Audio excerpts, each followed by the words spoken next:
اوس دا شیخ محمد بن عبد الوهاب رحمه الله د نوم موږ ته خلکو یو بوخ کار کړ دا بس کله چې د وابي ویل شي د عوامو چې د وابي برازیو دغه بغټ غټ خکېری خو چې کله دا قسم مسلې ووري او قرآن او حدیث باندې دا خروغ رمټ سره او خلکو دا وابي وای دا اسی د یو سړی تانه لري کوي اوس څنګه د دنه داخله کلري کوم بل څه طریقه وسره نشتی نو سي وي دی وابي دی الته اوس موږ دی وابي ټکی نه یریږو نو چې موږ وی وابي دی اوس بیا به درس لنه شو دنه نه بعد به خبرې نه اوري اوس ما باندې خلکو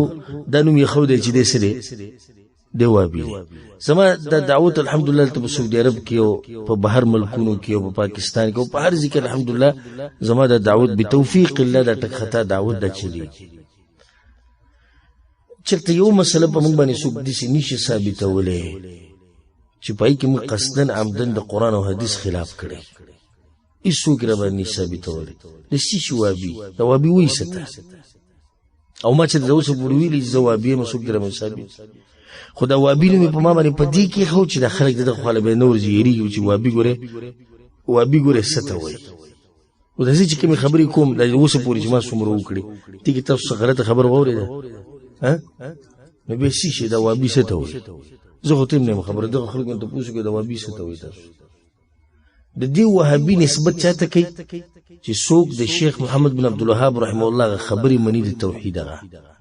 اوس به تاسو دا خبري ووري د سلور خبري چې شیخ محمد بن عبد الوهاب کړی د قران او حديث نه په دلیل خو ولې دا خو هغه ځان نه دي کړی موږ د شیخ محمد بن عبد الوهاب رحمه الله اگر راي نه منو موږ پرای په سنی روان موږ هغه خبره منو چې شیخ ذکر کې وسره دلیل ذکر کې موږ منو موږ سره شیخ مقلدین خو نه نو شیخ محمد بن عبد الوهاب ته نسبت کوي به ګوره په کار خدای چې نسبت هغه ته کول نه غنوم خصد محمد ابن عبد الوهاب نو موږ ته به په کار چې سویلې محمدي نو کو محمدي وته دا وخه خوشالي چې محمد نوم خود رسول صلی الله علیه وسلم دی نو نسبتي هغه پلار ته ولو عبد الوهاب نو دا نسبتي غلط وکړه چې وهاب نوم نه چا دی وهاب خدای الله عبد الوهاب بنده د وهاب دی نو دا نسبتي غلط وکړه دا نسبته غلط دی نو دا مبارک کتاب د شیخ محمد بن عبد الوهاب رحمه الله دی هغه دا کتاب شروع کړی د دې کتاب کې ویلي دی رحمه الله و بسم الله الرحمن الرحیم دا کتاب شروع کړی د بسم الله نه دی او دا خبره یاد ساتي چې د پیغمبر صلی الله علیه وسلم طریقه وا چې هغه به چرته سلیکل کول چاته به خط لګو نو شروع به د سنه کوله د بسم الله نه کوله او قران شروع شوی د سنه د بسم الله الرحمن الرحیم نو شیخ چې کوم کار کړی دی د بسم الله چې لیکلی د پاوله کې نو د قران په طریقه دا کار کړی دی او د پیغمبر صلی الله علیه وسلم حدیث کې دا راځي متفق علیه حدیث په صحیح بخاری صحیح مسلم کې چې پیغمبر صلی الله علیه وسلم د روم مشر هرقل ته خط ولیکو هغه کې ولیکل بسم الله الرحمن الرحیم من محمد ابن عبد الله اله هرقل عظیمه نو شروع د سبانه وکړه بسم الله الرحمن الرحیم باندې نو ذکر دلته شیخ رحمه الله بسم الله الرحمن الرحیم بسم الله الرحمن الرحیم دې ته بسمله ویل کی او دا غینه باندې بيوي اسال الله الكريم رب العرش العظیم و اذا تبو سوال کوم د اغه الله نه چې هغه رب دې د لوی عرش د مؤلف رحمه الله چې کتاب لیکلی و اذا سوال کوم د اغه کریم ربنا چې هغه د لوی عرش چې هغه د لوی عرش رب دی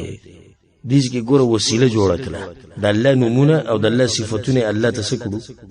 وسیله کړو وی الله تا نه غواړم چې ته کریم یا الله تا نه غواړم ته د لوی عرش رب دا اوس وسیله ده نو دیږي کې ته فائدہ ذکر کړم وسیله په دوه قسمه ده یو جایز وسیله ده او دویمه ناجایز او بدعي وسیله ده جایز وسیله په درې قسمه ده یو خپل نیک اعمال الله ته وسیله کول یو حدیث کې درځي پیغمبر صلی الله علیه وسلم وی درې کسان روانو بلار باندې دې یو غار ته ورننه وته د دمې لپاره پدې کې د غار جدي ورننه وته د غره د بر ایسینه یو ګټ راغی یو ګټ رااله او د غار داخله سکړه دې بند کړه نو دا درونه غریبان اریان شو چې اوس بس کو د دې نه بسنګ وزو نو بیا یو پکې ورته دا وی دې کار کو چې هر یو به هغه کار را دی چې کم کار خالص الله د رضا لپاره کړي هغه برای دو الله ته به وسیله کو هغه یې صحیح نو هر یو خپل یو کار ذکر کو هغه ولني دا وی الله زما سره ګډي بيزي وي ما به ساتلی ما به وستي هغه د سر د پاره به مګرځولې بهر چې وسري نو بیا چې بزرالم ما به پي د ځان سره راوړو نو دا پي به د ټولو نه اول ما په خپل مور پلار باندې سکول د ټولو اول به د پي چاله ورکول مور پلار وی ورځ زرالم چې موکته مور پلار مې ودو نو زه هغوی ته ولاړم او د بچو رانه غوښتو دا پی خو ما وله ورنکړو د دې د لاسه چې د مور پلار نه مخکې نه شي وی الله دا کار مې ستا د رضا دپاره کړی ته موږ د دې مصیبت نه لرې که هغه ګټ معمولي څه شو وخوځېد هغه دویم دا وی الله زما خپله وه یو ورځ کې راځي تره لور مې وه او زه پې ډېر سخت مین وم او هغې له ما د زینا دعوت ورکوم خو هغې نه منله یو ورځ هغې ته د پیسو ضرورت راغی نو په ما پسې راغلی وي چې دومره پیسې موږ په کار دي غریبي وو ما ورته وایي چې دا پیسې به درکړم خو په دې شرط چې ته به ځان ماله راکړې یعنې زه به زینا کوم تا سره هغه مجبوره وي چې صحیح دی وی چې کله زه د هغې د څلورو اندامونو په منځ کې کېناستمه او بالکل زینا ته تیار وم وی هغې ما ته ووایي چې د الله نه نه یېرېږي وی الله ستا د یېرې نه د دقه ځینه راپاڅېدم او هغه پیسې مې ورته هم پرېښودې و ستا د رضا لپاره مې دا کار کړی دی الله نو دا ګټه وخوځوه هغه ګټه معمولي نوره څه شوه وخوځېده خو دوی دې راوتی نه شو هغه درېیم دا ووایي الله ما سره یو کس وی کار کړی مزدوري کړې وه خو بیا لاړ چېرته ما معلوم پیدا نه کړو هغه مزدوري ما سره پاتې شوه نو هغه مزدوري باندې ما یو څاروی واغستو بیا هغه څاروي ډېرېدو یو غټ کنډکټي جوړ شو د ګډو بیزو د اوښانو دغه معمولي مزدورۍ څه وخت بعد هغه سړی راغی چې هغه کنډکونه جوړ شوي وو هغه راغی وایي زما هغه مزدوري تا سره پاتې شوي وو هغه ورته او ما ته یاد نو دا ورته ووایي دا څومره مال چې تا ته ښکاري دا ستا دی هغه ورته مذاق مه کوه زمونږ هغه لږه مزدوري وو هغه موږ له راکوي نه ټول ستا دي هغه ټول مال روان کړو ځان سره ولاړ نو یا الله دا کار مې ستا د رضا دپاره کړی دی موږ د دې مصیبت نه وباسه نو ګټه څه شوه هغه ورغړېده الله هغوی د مصیبت نه بچ کړو دېس کې دوی څه وسیله کړو الله ته خپل نیک عمل یې وسیله کړو لکه اوس ته داسې وې موږ دې درس ته ناستو که چې یا الله دې درس ته ستا د رضا دپاره راغلی مو نو دې درس ته د راتلو د لاسه یا الله ما وبخه دا اوس ته خپل نیک عمل وسیله کوې نو دا وسیله څه ده دا جایز ده دویمه جایز وسیله دا ده چې ته الله ته د الله نومونه او صفتونه وسیله کې ولله الاسماء الحسنى فادعوه بیا د الله ښایسته نومونه دي الله وایي په دغه نومونو ما ته دعاګانې کوئ زما نه دعاګانې غواړئ اوس داسې ګوره تلا سجد کړو یا کریم یا رحمان اے رحمان ذات اے رحیمه یا الله ته بخون کې یا الله ته د عرش مالک کې یا الله ته په آخرت کې حساب کتاب کې او دې چې د الله د صفاتونو ذکر کې ذکر دې لپاره چې دا وسیله کوم نو به آخرت کې یا الله نو ما وبخه نو دې کې ته د الله نوم او د الله صفت الله ته سکو وسیله کو دم جایز دي دریم قسمه جایز وسیله ده د ژوندۍ سړي نه دعا غوښته شرط پکې دی د کوم یو نه دعا غوښته د ژوندي نه د مړي نه د نیک ژوندي انسان نه د دعا درخواست کول دا وسیله جایز ده خو دا پکې دوه شرطونه دي نیک او څه ژوندی مړی نه دا مسله روانه مړی اوري نه ته دې څه غواړې نو د سړی به ژوندی دویم نیک عمله به او دا ګوره غلطه طریقه ده دا یو نیم سړی چې میلاو شي هر چاته دعاګانو درخواستونه کوي جی بس د دعاګانو درخواست جی هغه موز نه کوي دی د څه درخواست کوي د دعاګانو یو سړی ته ویني او هغه منځګزاري د دې مخ نه پته لګي دا سړی دیندار دی پوهه دې په دین باندې نو ته ورته ورزوي چې موږ ته دې دعا کوو چې الله رضا ګورونه وبخیه بیماری ما دعا وکړه چې الله شفا راکړي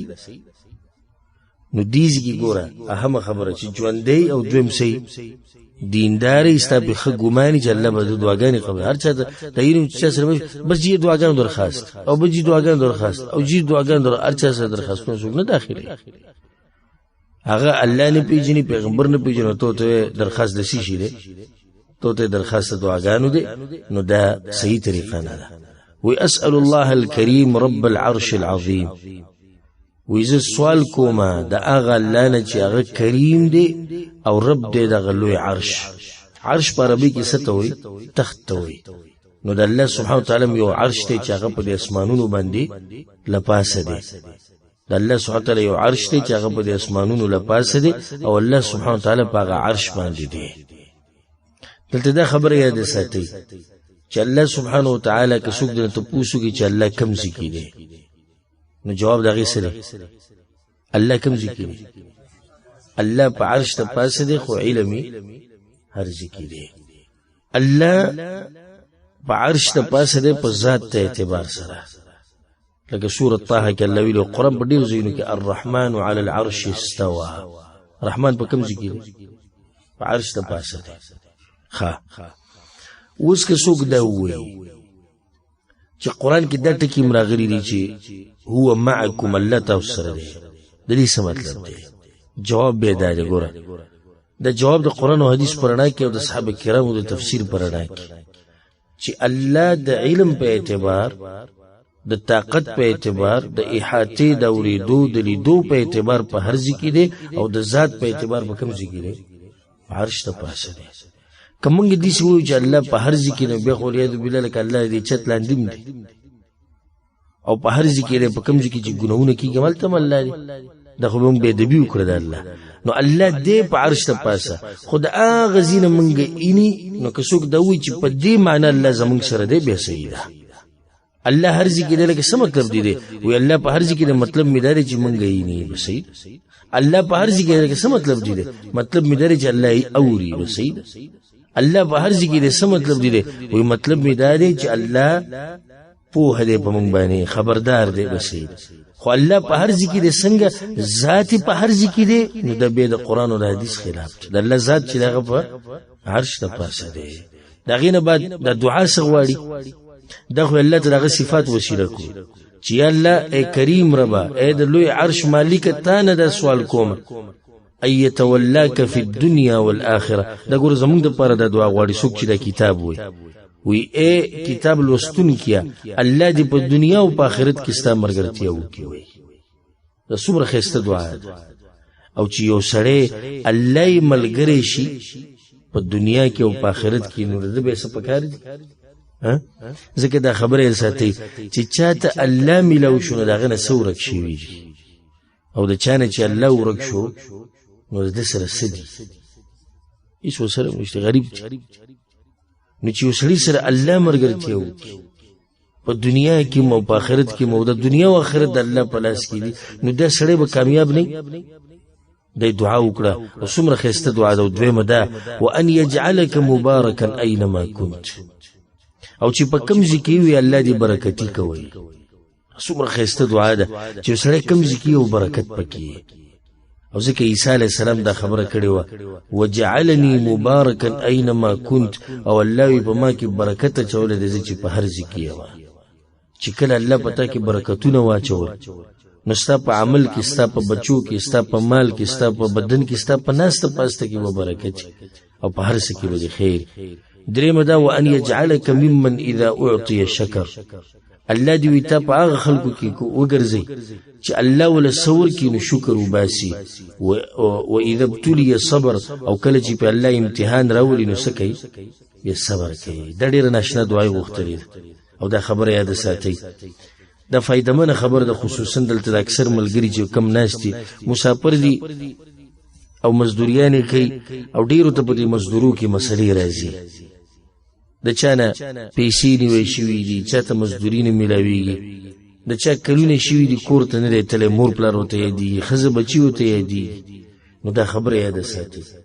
دې دعا ته وګوره، وی الله دې تا په هغه خلکو کې وګرځئ چې الله ولا ثور کې نو شکر وباسي، او چې الله په امتحان راولي نو څه کوي؟ صبر کوي. نو ګوره په انسان باندې په دنیا کې دوه حالات راځي، درېم نشته. یا به په انسان باندې راحتي او یا به سختي، یا به نعمت یا به مصیبتي. خو د انسان بسکی په نعمتونو کې به د الله شکر ادا کې او په سختو کې به صبر کې مستا وګټله. په نعمتونو کې به د الله شکر ادا کې. الله په قرآن کې وَإِذْ تَأَذَّنَ رَبُّكُمْ لَئِن شَكَرْتُمْ لَأَزِيدَنَّكُمْ. الله وی که تاسو شکر ادا کو نو زه به د خپل نعمتونه ښه ډېر کوم. خو زموږ خو دا طریقه نه ده که نه عامه. ته وګوره ملک زموږ خلک چې کله خادي نو په دې خادۍ کې د الله سره څه قسمه دشمنیان هغه کېږي، او چې ته ورته نصیحت وکړې چې دا ټنګ ټکور دا ګناهونه دا پرېږدې دا مه کوئ، نو تا ته وایي سمړی خو نه دی شوی. دا خو د خوشحالۍ موقع یعنې ښه صفات ته دا وایي چې په راحته کې څوک الله نه یادوي. الله کله یادوي؟ الله به په مصیبتونو کې یادوي، په غمونو کې به یادوي. نو بیا دغه رب چې تا په راحته کې یې کو هغه رب به بیا تا په مصیبتونو کې یېروي. او حدیث کې دا راځي پیغمبر صلی الله علیه وسلم وی تعرف الى الله في الرخاء يعرفك في الشده. الله پر راحت کې پیژنه تا په سخت کې پیژني. ولی دا ډیر خلک زموږ خو لري شي او دا وی مصیبت راغله د نه ختميږي، دعاګانې غوړ ولای نه قبلې. ډیر کسان ته دا مسله شته چې دعاګانې الله نه قبلې، هغه مصیبت نه ختميږي، هغه سخت نه ختميږي. سوجه ده ته دې ته اوسو کوي ته پر راحت کې څنګه وي؟ تا باندې چې کله حالت برابر ته خوش غریبي، ته چې کله مالدار وي ته الله چې ته یاد کړی، ته خوش بیماری کړی چې د صحت برابرو مونږ اودس کو دی وی نه. نو چې تا هغه الله یې کړو پر راحت کې هغه الله اوس یې کړی ته په سخته کې. چې کله د الله نعمتونه ډیر درکول نو اولنې کار به دا وکړي چې سبکه شکر به وباسي، او دویم د دې نعمت نسبت بچاته کې الله ته. دیسی به چې موږ کمزوري خلک یو د ټول رحم او کرم د چا دی؟ د الله. د هر څه چې د الله دی هغه ته پاتې کی. دا به نه لکه څنګه چې قارون ویلو انما اوتیته على علم عندي. قارون ته قوم دا وی د دې مال د لاسه تکبر مکو وګوره تبا بشي الله به تبا کی. هغه وی څنګه من کومه دا مال خو زما د پوی د لاسه الله زما د پوی د لاسه ماته ملو شری زر دي حقدار ومه. نو دا باز وی د منګ ټلې دی د زموږ د پلار نیکنه پاتې شي د په تکبر سره خبرې کوي چې کله الله څه شي درکو کنه. نو د قوا وای دا چاره کړی الله را کړی د مخ خو کمزوري خلک الله را کړی د پاتې الله ته د نعمت بدمنې بیا الله پاتې کی. او چې کله دې شکر نه ادا کو او د نعمت نسبتونه دې ځان ته کول او خپل مهارت ته دې کول چې زه پوهه مزکه بیا بدن الله د نعمت مو واخلې او د قشان به پاتې شي. دویمه مرحله هغه دا چې کله د باندې سختې نو بیا بسکه صبر کې. الله په قران کې وایي ولنبلونکم او خامخاب الله وي زپتا سو امتحان نه راولم ګره خامخ د الله خبره بشيء من الخوف والجوع ونقص من الاموال والانفس والثمرات. الله وی زما پتا شو باندې امتحان راولم د یری په شکل کې، د مال د کمیدو په شکل کې، ستاسو د خپل خپلوانو د کمیدو په شکل کې، د میوي د فصل د کمیدو په شکل کې، د غریبۍ په شکل کې. د مصیبتونو بلازم راځي. موږ چې په دې دنیا کې یو نو د دنیا د امتحان زیاده د څه زیاده امتحان بیا کله الله دې سې کوي چې نعمت تل ډیر درکې او کله دې سې کوي چې مصیبت ته باندې راولي. دواړه ګور امتحانونه دي. ګوره دا بس دا وی دی پلانی به ګوره سدي سي کار کړی چې الله ول دومره مال ورکو چې الله به رحم وکړي. د دې مطلب دا دی چې نه دې د امتحان نه وته د خلاص شوی دی. موږ په امتحان کې پراته یو چې الله ربانی غریبی راوسته نه. دا غریبی امتحان دی او د مالداری دا امتحان دی. دا غریب چې کوم دی کنه الله کته غواړي چې دې په دې غریبۍ کې زما سره څه قسمه معامله کوي، او دا مالدار ملای کته غواړي ورخکاره کول غواړي چې دې په دې مالداري کې ما یادې کنه یادې. نو په دوانو طرفونو باندې امتحان دی. ګوره چرته به دا سوچ نه کې چې دا پلانې چې مالدار شوی د جیداد ډیر دی او پیسې ډیری دي بس دې یو بس الله ته راضي شوی دی. او کچرته ډیره مالداری د الله د رضا نه خوي نو بیا خو د قارون نه الله رضا ولیا بالله او بیا خو د فرعون نه راضي سم خیال دی. او کچته غریبی د الله د ناراضګۍ نه خوي نو بیا پیغمبر صلی الله علیه وسلم هم غریبو. اکثر صحابه کرام سو غریبانو چې تاسو ټول د زیره درکو چې په دې خبره باندې خوشاله شي چې دا کومه غریبي او کومه سخته په دې بازو ملګرو ده او دا مسافري په دې قسمت کې لیکل شوی ده دا ټول د تقدیر خبرې دي چې په دې باندې تاسو صبر کوئ الله دې په اجر درکړي او سچ دې الله درکړي دې په دې شکر ادا کوه حدیث کې درځي وی الله په خپل بندگانو خبر ده دا او ته پته ده چې چا سره غریبي خده او دا او ته پته ده چې چا سره مالداري خده تاسو ته پته شتي اوس یو سړی غریب دی موږ سره په دې مجلس کې ناست او یا زما د بیان اوري او په مخه وي زه غریب یم اوس دې خو د پټو خبرو نه دی خبر کړ او الله خبر دی کما دې مالدار کو نو دې ما یې ری او کما دې مالدار کو نو دې کافر کی اوس وګوره په دې غریبۍ کې څومره خیر دی خو دې خبر دی دې نه دی خبر دیسی کسان دی حدیث کې راځي پیغمبر صلی الله علیه وسلم وی دیسی کسان دی چې دا غوی سره غریبي خده ځکه چې مالدار شي به د الله دین پری دی خو دې نه دی خبر کړ نو په مصیبتونو کې به صبر کې صبر او صبر وکړي الا الذين صبروا وما يلقاها الا ذو حظ عظيم الله سبحانه وتعالى وی دا صبر کول د غټي برخه د خاون په قسمت کې دارسي صبر کول غره په مصیبتونو کې سره ګران دي صبر کول ډیر ګران دي نو دا حالات چې پتا سو باندې راځي کاغه سخت او امتحاني مصیبتي نو پای کې صبر کوي او کم نعمتونه چې الله درکې نو پای کې څه کوي پای کې شکر ادا کوي دا غینه بعد وای او اذا اذنب استغفر او الله دې ته په هغه انسانانو کې وګرځي چې کله ګناو کینو بخانه د الله نه غواړي څومره خسته دعا ده وی کله چې الله دې ته باغ انسانانو کې وګرځي چې الله ول سور کې نو سوي ها شکر ادا کوي او چې الله په سخت راولي نو سکي صبر کوي او چې کله ګناو کې نو سکي او چې کله ګناو کې نو بیا استغفار کوي بخانه غواړي زم چې الله سبحانه وتعالى چاله دا ورکی نو پاتې به شي چې الله سبحانه وتعالى یو سړی کې برکت واچي او رکیو کې نو الله دې ته برکت کې او الله دې تاسو سره مرستو کې په دنیا او آخرت کې د الله درکو او صبر د الله درکو او د شکر توفیق درکو او د ګنا نه باج د توبې توفیق درکو نو به ستنور سب پکار دي حدیث کې درځي چې پیغمبر صلی الله علیه وسلم دا خبره ذکر کړي چې کم کس ګناو کې او به توبه نږدې وبس الله سبحانه وتعالى دغه د توبه قبلې او که بیا چرته دنه ګناه وشوه انسان کمزور الله ول بیا توبه قبلې خدا خبره یاد ساتي چې د توبې د پاره یو څو شرطونه دي هر توبه ګور الله نه قبلې اهم خبره یاد ساتي اولنې شرط د توبې د قبلې دوه د پاره درې چې د توبه به د زړه د کومې نه یا ایها الذين امنوا توبوا الى الله توبه نصوحا الله خالص توبه وباسي نو چې تاسو څوک سوالو کې توبه دی ولي وسته وای دا چا د پاره ها تاسو دې کوي خي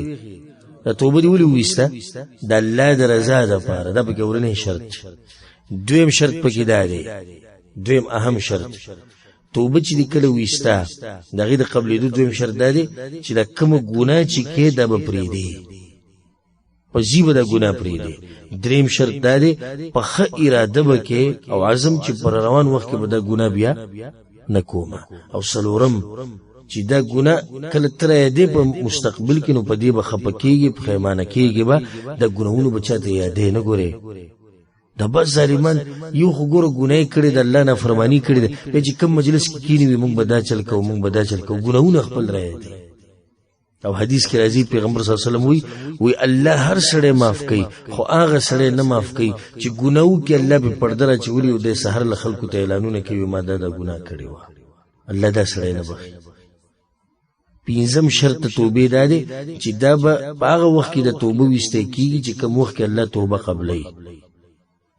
او دوه وختونه دی یو حدیث کې راځي د هر انسان لپاره خاص دی وی الله د هغه وخت پوری توبه قبلې چې سو پوری د سا مړی ته نه رسیدلې چې کله په انسان باندې ځنکدن راغی کړه او د سای دیزی تر ورسېد بیا کډې ډېری چې وی توبه وباسي خو الله ته توبه نه قبلې او دویم چې کله نور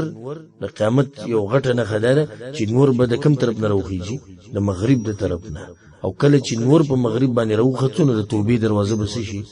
د توبې دروازه به بند شي به چې سو کوم توبه قبلې توبه وباسي الله دې توبه نه قبلې نو 15 شرطونه شو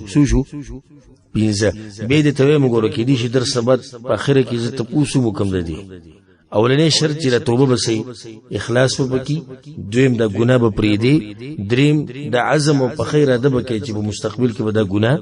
نکومه سلورمه چې د ګناه کړه درایه د شو مستقبل کې نو په دې به خفګان اظهار کې چاته به یادینه او پنځم څه شرط دی چې په هغه وخت کې د توبه وباسي چې په هغه وخت کې قبليږي په هغه وخت کې به توبه وباسي چې د قبليږي الله سبحانه وتعالى په قرآن کې دغه مؤمنانو صفت کړي والذين إذا فعلوا فاحشة اللوي مؤمنان أغدي جكالتي صفحشوش أو ظلموا أنفسهم أو يظلموا كده خبل زان سر ظلمتين قناوك أولا كارسوشي ذكروا الله ورتراياتش ما توستپاوله کیوي چې کله ته الله پیژندو نو د ګناه په وخت کې برته راځي چیرې په دې عرش باندې یو رب دغه ماینه نو دغه مؤمنان دي چې ګناه وکړي نو څوک ترایات شي الله یې د خلا ماینه د کوشي سره موبایل کولاو او په دې موبایل کې ولایذ بالله فحش فلم ولګو ډرامه ولګول د پردوس زنانو تصویران شیطان به ضرور شو بس په ونه شو ویل چې څنګه ورغو الله تعالی چې د خلا ماینه د خلا زماوري دا بسکی نو دیم کردو کی ذکر الله فاستغفروا لذنوبهم الله وی دوی چې کله ګناونه کی دا نیکان خلک نیکان نوم ګناونه کیږي ځکه دا خبره ده ساتي من ذا الذي ما ساء قط ومن له الحسنى فقط هغه څوک دی چې د سره ګنا نه د کړي هغه څوک دی چې همیشه نیکی نه کړي هغه صرف پیغمبران دي چې الله د ګناونو نه بچ کړي دي خو پیغمبرانو نه ګناه نه کوي نو خدای چا نه ګناه کوي نو د دوی نه چې کله ګناه وشي الله ورته یاد شي او د الله درې دی دو سره دوی بیا د فاستغفروا لذنوبهم د خپل ګناونو بخانه غواړي الله یې وبخي الله دې صفات په من کې پیدا کړي به وی چې فإن هؤلاء الثلاثه عنوان السعاده او د درې خبرې چې کوم دي کنه شکر صبر او استغفار وې د خوشبختی علامات دي چې الله تعالی ورکړي د انسان سره د انسان خوشبخت د الله دې مونږ ته نصیب کړي د درې خبرې د خوشبختی علامات دي به دغه نه بعد وی اعلم ارشدك الله لطاعته وی پوهشه الله دې تعالی هدایت ترکی د عبادت طرف ته کورس دلته یو فائدې ته ذکر کوم استاد له پکاري چې په شاګرد باندې سي مهرباني او دې کې د شیخ رحم الله کتاب لیکل دي نو د الوستون کې دغه شاګرد دی کنه دغه د کتاب وای ناغه ته دعا وکړه وی پوه شو په دې خبره باندې الله دې وی ته د خپل بندګۍ تر واړی او الله دې وی ته په دې لار مضبوط کړي د استاد اسلوب پکار دی په دې کې زه نصيحت کوم هر هغه استاد ته کاغه دینی سبق خي او کاغه دنیوي خي چې د خپل شاګردانو سره د شفقت معامله کوي او دا مسله د زړه قران نه خیمه چې استاد به شفقت کوي په خپل شاګردانو باندې سورة الرحمن الله سوي الرحمن علم القرآن الرحمن اگر ډیر مهربان رب علم القرآن قرآن خوله دی په دې کې د پټه د معنی پرته هغه مهربان ذات قرآن خوله دی یعنی مطلب چې کله تم چاته قرآن خې او استاد نو تم مهرباني نه کار اخلي او زموږ په ملک استادانو ته نه دي کې د سکول یو کده مدرسې دې شي حال د الکانو سره کوي چې لوړی وته نیولې د صوباړي وته نیولې اوس خو پټي ویډیوګانې کیږي او په فیسبوک چلی مدرسو کې بعض ظالمان ماشوم له بلا سمات کی او غسربه خپل علماء ته کې اوسو کې زوړن کی او په سکول کې به چوکر اغستلو دا ټول د شریعت خلاف کارونه دي ها استاد ماشوم وهلی شي او په حدودو کې دنه چې د نقصان نه رسی د دې سبق نه زړه تور نشي دغه جایز دي خبره نو وی چې اعلم ارشدك الله لطاعته پوش په دې خبره باندې الله دې تخپل عبادت تر واړی ان الحنیفیه ملت ابراهیم علیه السلام و ملت ابراهیم علیه السلام حنیفیت استاد د ابراهیم علیه السلام لار خي چې ابراهیم علیه السلام لار سوا ابراهیم علیه السلام چې دا ابو الانبیاء دی دا د پیغمبرانو پلار دی او د دې ملت حنیفیت ویل کیږي. ان ابراهیم کان امه قانتا لله حنیفا. حنیف ته ویل کیږي ابراهیم علیه السلام ته، وی دې د شرک نه الله وی پورا اولیدل او په توحید باندې مضبوطو. نو چې څوک بیا په دغه ملت پس روان دي ملت هم حنیفیت ویل کیږي. څه حنیفیت. نو ملت ته ابراهیم علیه السلام صد هغه ته بیانوي، او ابراهیم علیه السلام د پیغمبرانو پلار دی، او الله سبحانه وتعالی پیغمبر ته دا ویلي دي ثم اوحینا الیک ان اتبع ملت ابراهیم حنیفا. الله خپل پیغمبر ته وی روان شه په ملت ته چا په ملت ته ابراهیم علیه السلام. او الله سبحانه وتعالی موږ ته دا خبره کړې ده ملت ابيكم ابراهيم هو سماكم المسلمين. وی دا ملت ستاسو د پلار د ابراهیم علیه السلام دی. خد ابراهیم علیه السلام د الله رسوا د طریقه سو ته توسغه بیانې وی ان تعبد الله وحده. اولنی خبر ده چې بندگی به یوازې د چا کې د الله سبحانه وتعالی مخلصا له الدين. او په دې بندگی کې وسې اخلاص وي، بندگی به د الله کې او په دې بندگی کې وسې اخلاصي. دا خبره یاد ساتئ، د هر عبادت ته قبلېدو دپاره دوه شرطونه لازم دي. اوس که څوک دا وایي چې ما مونځ وکړو د جمعې، اوس موږ د جمعې د مانځه نه راغلو، دا مونځ الله قبلوي که نه قبلوي؟ نو دوه شرطونه به پکې ګوري. دوه، یو چې دا مونځ د الله دپاره او دویم په طریقه د پیغمبر صلی الله علیه وسلم علی الله قبلوي. او چې کله به کوم یو شرط نه و نو بیا د مونځ الله نه قبلوي. ګوره اوس مثال درله درکړم، یو سړی دی د جمعې مونځ یې وکړو بالکل د پیغمبر صلی الله علیه وسلم په طریقه، اقشان رکعتونه او چې څومره عدد دی هغه ټول بالکل اقشان مونځ وکړو، خو په زړه کې دا و چې دا زه د پلاني دپاره کومه، ریاکاري پکې وه، د پلاني د راضي کولو دپاره کومه. نو د مونځ کې اوس هغه یو شرط خو شتي چې د پیغمبر په طریقه دی، خو هغه اولنی شرط پکې نشتی چې د الله دپاره دی، نو دا مونځ قبلي نه قبلي. ښه، یو کس دی د جمعې مونځ د الله دپاره وکړو، بالکل سوچه د الله دپاره، خو فرض رکعتونه څلور وکړو، دا مونځ الله قبلوي نه قبلوي. ولې نه قبلوي؟ ځکه چې د پیغمبر صلی الله علیه وسلم په طریقه نه. نو چې هر عمل کې پای کې د دوه شرطونه څه دي لازم دي، چې د عمل به د الله دپاره او په طریقه به د چای په طریقه د پیغمبر صلی الله علیه وسلم. بیا وی چې وبذلک امر الله جميع الناس. او الله سبحانه وتعالی ټول خلکو ته دا امر کړی دی چې زما بندگی وکوي. ګوره دا سورة البقره چې کله شروع شي په هغه ځای کې الله سبحانه وتعالی دا خبره کړې ده یا ایها الناس اعبدوا ربکم. ای خلکو د خپل رب بندگی وکړئ. ټولو ته دا امر شوی دی چې بندگی به د چا کوئ؟ د الله به کوئ. او بیا دا امر شوی دی چې د بندگی کې به اخلاص وي. وخلقهم لها. او الله دا ټول انسانان او پیریان پیدا کړي وي د دې عبادت لپاره دي. او پاغي باندې دلیل سره په سورۃ الذاریات کې الله سوئی وما خلقت الجن والانس الا ليعبدون. ما ندی پیدا کړي انسانان او پیریان مگر د خپل بندګۍ لپاره، مگر د عبادت لپاره. د پیریان او انسانان ګوره ټول دې لپاره پیدا شوي. موتا ګوره د دې لپاره نیو پیدا چې رزق بغټو او بس دغه به زموږ مقصدي. موتا دې لپاره نیو پیدا چې شهوتونه به پوره کوو. موتا دې لپاره نیو پیدا چې ودونه او بچي به ډېرو. بس دغه قصه ده او بیا ختم شو. موږ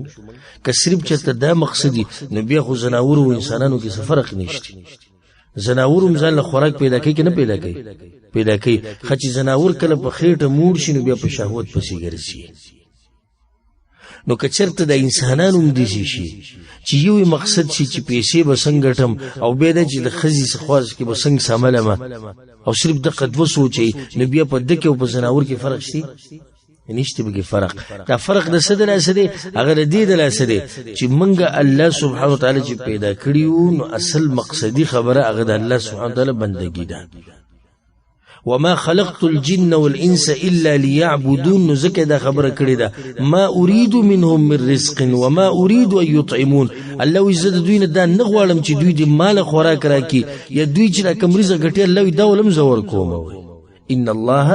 هو الرزاق ذو القوه المتين. الله رزق ورکون کې د طاقتور ذات دی. دلته ته فائدې ذکر کما ګوره الله ولې د دې سره دا وی چې الله رزق ورکون کې د طاقتور دی ذل قوه المتين د طاقتور ټکي وسره ولي وي هغه په دی وي چې الله خو رزق ورکي خو دې سړي په ځل کې داراله چې الله به مال څنګه رزق راکي او زره دنیا په هغه ګوټ کې پروت یم او څنګه به الله مال رزق راکي او زه په هغه ځکه یم الله وی ز رزق ورکوم او ډیر طاقتور ما هر انسان ته دغه غزي ته رسوم څنګه چې دا مرګ په موږ پسې ګرځي د قشن د رزق په موږ پسې ګرځي څنګه چې دا مرګ ګرځي دې څه ګرځي رزق ګرځي ځکه وی سليمان عليه السلام یو پیر د دریاب په غاړه ناسو او یو زناوري ولیدو چې هغه دی وبو هغه به دی وچی دراغه او صبر واغستو بیا به ورغه دی وبو ته دریاب کې به ډوب شو بیا به وخت بعد راوته نو سليمان عليه السلام له الله دا طاقت ورکړو چې هغه به د زناورو د پیریانو په خبرو او د غوي سره به خبري کولای شو د غوي باندې به پویدو نو هغه دې ته پوښتنه کوي چې دا څه کار کوي روز یو دیجنه څه شهر اولی او بیا وبو دلړ شو بیا روز دا څه کوي هغه ته وی چې دی وبو ته یو زناورو لیدلې چې هغه د وبو نه دی دی وبو ته یو زناورو لیدلې هغه د وبو نه دی او کتن خته دی راوته نشي او جونی لا پاتې دی مړ نه دی نو الله زما د ډیوټي لګولې دی چې دله به خوراک راوړي چې مړ نشي ځکه چې جون خو لاشتي او حدیث کې درځي یو نفس ته هغه وخت پوری نشي مړ کېدی چې سو پوری خپل رزق چې سو پوری خپل رزق نه پورا کړي دا خبره ده ته کوم یاد ساتي چې عبادت زمونږ اصل مقصد دی او رزق او دنیا کې د ژوند د ضرورت دی او ضرورت خلک دومره کوي څومره د ضرورت مطابق کډیر دي کو نو بیا به دي تبا کی کله چې موږ د ډاکټر خواله ورشو نو ډاکټر ته موږ وایو چې دا مریض می زخم شوی دی د دې څه ګولۍ د سره نشته هغه یو د زخم ګولۍ را سره شته هر کومه د ګولۍ را زخم ګولۍ راوالي او باغې باندې را ذکر خیره کوي یو سحر او بل ما خام او به دوی وی کې د دین دي زیات کړي نو بیا به خراب ځکه چې دا د زخم د ګولۍ چې کوي وی دا یې نه خرابې کله چې د حد نه زیات وخوري اوس ګورسي وی د حد نه زیات جوړه څه خرابې نه خرابې د قشن د دنیا دا به دومره کې څومره چې ضرورتي کده ضرورت نه دی ډیر ولا او عملی دی وایلی او په هر شي ور پدو کې دی او الله دې نه يرشو نه د دنیا به خراب او د دنیا به تباہ نو زمونږ د دنیا ته دراتلو مقصد څه شو عبادت شو وی الله پیدا کړی د ټول بندگان هم د دقه توحید د پریزرته یو ناشنا حدیث بیان کوم مخته می په نظر کې مراغه صحیح حدیث ده په سنن ترمذی کې دا حدیث راغلی پیغمبر صلی الله علیه وسلم د ابو هريره رضی الله عنه روایت ده الله وی ابن ادم اے د ادم بچیا تفرغ لعبادتي زما د عبادت ته پارزان فارغه کا املأ صدرك غنا زبستاد سینه دب دک کما د مالدارینا واسد فقرك وغريبي بدل ختمه کوا خیالم دی وی زما د عبادت ته پارزان فارغه کا زبدل سینه دک کم د مالدارینا واسد فقرك وغريبي بدل ختمه کم والا تفعل وكذا کار دی ونکو یعنی د الله بندګۍ لدی ټیمونه وېستو تاسو یې د څومره ناسي درس برم ټیم وېستې تاسو د پاره د کی زیرم دی خدای یې ساتي و الا تفعل او الله وی کچرته زما د بندګۍ د پارم ټیمونه وېستو ملأت صدرك شغلا ولم اسد فقرك الله وی په دنیا کې به د دې مصروفه کم چې نه به فارغه کیږي دنیا به مخ کې توبه سي منډه وي دنیا به مخ کې توبه منډه وي او ناشنا ده ولم اسد فقرك او غریبي به نه ختميږي په دنیا کې و مصروف شي او غریبي بده نه ختميږي نو الله سبحانه وتعالى د ټول انسانان چې پیدا کړی دي د څه لپاره پیدا کړی دي د توحید لپاره د عبادت لپاره اهم شی که څوک دنه سوالو کې چې الله چې کوم خبرې مونږ ته خولې دي د ټولو نه زیات چې په کوم خبره زور ورکړي دا کومه ده هغه د توحید خبره ده ځکه چې دا اهم مسله د عقیده ګوره الله شروع څنګه کړی د الله نصیحتونه کړی نو په دې نصیحتونو کې شروع د کوم ځای نه کوي واعبدوا الله ولا تشركوا به شيئا واعبدوا الله او کی بندگی د الله او د الله سره شریک نه جوړوي. نو ګور شروع د توحید نه وکړه. او الله چې موږ د کوم کارونه منع کړیو د ټولو نه زیات زور چې په ور کړی د هغه کم کار دی شرک دی. توحید باندې زور ور کړی چې وی کوي او شرک مبارک زور ور کړی چې دین ځان وساتي. ګوره قران کې دا دی قل تعالوا اتل ما حرم ربكم عليكم. اے پیغمبر اوه دې خلکو ته چې راشي زره ته بیان کوم هغه څه چې ستاسو رب حرام کړی دی په تاسو باندې. هغه څه دي الله تشركوا به شيئا چې شریک بنو جوړوي د چا سره د الله سره.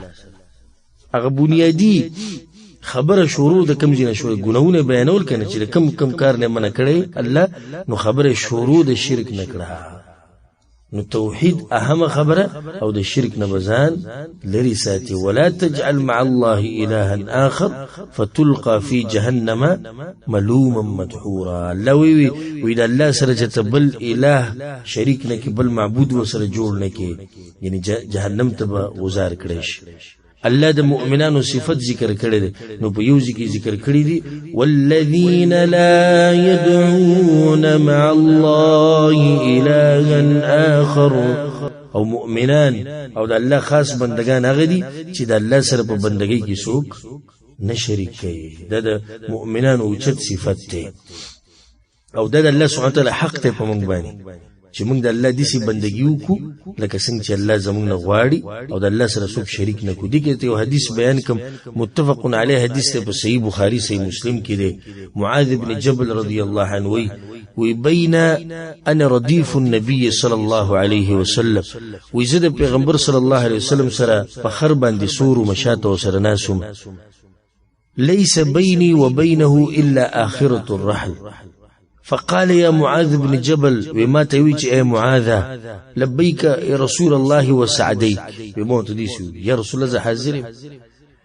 ثم سار ساعة بيس هو خروان شمال جواب سيوني ديس الله الخلي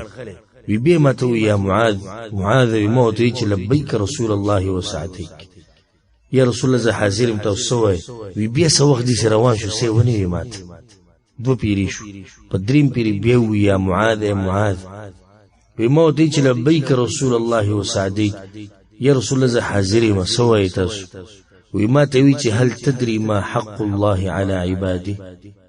ته د پتشتي چې الله سه حق ته په خپل بندگانو باندې. وی موتی چې الله ورسوله اعلم یا رسول الله ما ته پته نشته الله او د الله رسول ته پته ده. وی ما ته وی حق الله على عباده دې دغه کړي د الله حق په بندگانو باندې ده ان يعبدوه ولا يشركوا به شيئا چې د الله بندگی وکړي او د الله سره بس شي نه شریک. ګور څه شی ټکی راغلی ده د الله نه علاوه چې سړي د ټول په دې شي کې دن نه راځي. کاغه پیغمبر دی کاغه ملائکه دی کاغه نیکان دی کاغه اولیاء الله دی کاغه ګټی دی کاغه ونی دی کاغه جمعتون دی کاغه ارسه خدا الله سره بس شي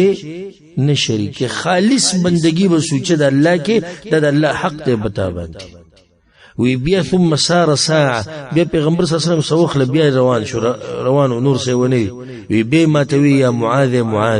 وی موتی چې لبیک رسول الله وسعدیک یا رسول الله حاضر مسوی تاسو. وی چې هل تدری ما حق العباد على الله اذا فعلوا. ته د پدشتي چې کله د بندگان د الله حق پورا ادا کی نو بیا د بندگانو په الله باندې حق د ولادت ته معلوم دي. وی موتی چې الله ورسوله اعلم الله او د الله رسول ته پتی. وی چې حق العباد على الله الا يعذبهم. بیاوی د بندگانو په الله باندې دا حق دی. وګوره په الله باندې ګوره څوک خبره لازمول نه شي د الله په ځان لازمه کړي. وی بیا د دې بندگانو په الله باندې دا حق دی چې الله بدغه انسان لا عذاب نه ور کوي کوم انسان چې خالص بندگی د الله کې او الله سره څوک شریک نه کوي الله به جهنم ته نه پوسي. بیا مؤلف رحمه الله وی فاذا عرفت ان الله خلقك لعبادته کله چې ته پته ولګې چې الله ته د خپل بندګۍ لپاره پیدا کړي فعلم ان العباده لا تسمى عباده الا مع التوحید. نو په دې خبره باندې ځان پوهه کا چې عبادت داغه وخت پورې عبادت نه دی چې سو پورې پکې سنې توحید پکې نه الله موږ پیدا کړی دی بندګۍ د پاره زموږ نه خوراک نه غواړي بلکې خوراک هغه موږ لره کوي سره ته حدیث بیان کوم په صحیح مسلم کې دا حدیث ته پای کې دا دی ابو ذر غفاری دا حدیث ته پیغمبر صلی الله علیه وسلم الله ويا عبادي اي بندگانو دي ته وکړي دي كلكم ضال تاسو ټول سه بیلاری الا من هديته مگر هغه چې زو ته هدایت وکما فاستهدوني اهدكم نو زمانه هدایت غړي زبرته هدایت خیمه یا عبادي الله ای زما بندگانو كلكم جائع تاسو ټول وږي الا من اطعمته الا دچ زي مور کما فاستطعموني اطعمكم نو زمانه خوراک غړي زید درکوما زه په دې یو مثال درکم چې الله یې نه مړی سو کې نشي مړولې لکه اوس ګوره د باز په دې افریقا کې د غریب ملکونه دي مصیبتونه پر راځي او هر وخت منګ ورو د ملکونو سره مرستې کوي هر وخت پلاني ملکدار ولې پلاني ملکدار خدای خو غریبي ختميږي ها د کوم وخت موږ د دوی د غریبۍ د قصې ورو د اوسه پرونه غریبي ختم شو چې الله یې نه مړی نو سو کې نشي مړولې وګوره الله سوي وي تاسو ټول وږي نو زمانه خوراک غواړي فاستطعموني اطعم كلكم عار الا من كسوته تاسو ټول لغړی مگر د چې زول جامه ورکو فاستكسوني اكسكم نو زمانه جامه غواړي زبدل جامه درکم يا عبادي انكم تخطئون بالليل والنهار وی الله ای زما بندگانو تاسو سحر ما خام ګناونه کوي زدل ګناونه ټول بخومه نو زمانه بخانه غواړي چې د ګناونه دلو بخوم الله وی نو دیږي کوم مؤلف رحم الله وی چې الله موږ د عبادت لپاره پیدا کړیو او عبادت ته هغه وخت پورې عبادت نه دی چې سو پورې بای کې سنې چې سو پورې به توحید نه به مثال ورکړي کما ان الصلاه لا تسمى صلاه الا مع الطهاره لکه څنګه چې موز نه دی چې سو پورې دی او دس نه کړي وی سو پورې چې تا او دس نه کړي نو موز کی نكي دغشان توحيد نين عبادت نقبلي فإذا دخل الشرك في العبادة فسدت كلت الشرك را ننوتو بعبادت كنو دا عبادتي دل خرابكو كالحدث إذا دخل في الطهارة لك سنجي أو دست مات شو نو فإذا عرف أو دست دي مات شو نموز دي نكي موز دي خراب شو فإذا عرفت أن الشرك إذا خالط العبادة أفسدها وأحبط العمل وصار صاحبه من الخالدين في النار نو کله چې ته پته ولګی دا چې شرک هغه عمل لې چې دغه د لاس عبادت خرابي دغه د لاس سوق چې شرک کې د همیشه پر په جهنم کې کبدي باندې مړ شو عرفت ان اهم ما عليك معرفه ذلك نبي پوهشه په دې باندې چې اهم خبره بیا غدا ده چې ته لازم د شرک پیژنې چې د شرک څه ته وایي ځکه چې هلته موږ ته معلومه شو چې د شرک تلاس عمل څه شو بربادیږي نو چې بربادیږي اوس د شرک پیژنده غواړي چې دا څه ته وایي چې د لاس عمل بربادي او هغه عمل دی چې الله یې نه بخي انه من يشرك بالله چې شرک کو د الله سره فقد حرم الله عليه الجنه الله په دې باندې جنت حرام کو او همیشه زی جهنم شو یاد بالله الله یې موږ ساتي إن الله لا يغفر أن يشرك به الله دا شرك نبخي جسوكو سلسة شركو كي كان دا الله قطعا نبخي او دا دين لوجه هر گناي که الله چاته مواري نبخي و دين وازير شو چه دا خطرناك بیماری دا عمل وسره بربادي که څوک په دغه حال کې مړ شو نو همیشه د پاره جهنم ته ځي کافر شو نو بیا موږ په کار دي چې دا شرک پیژنو ولعل الله ان يخلصك من هذه الشبكه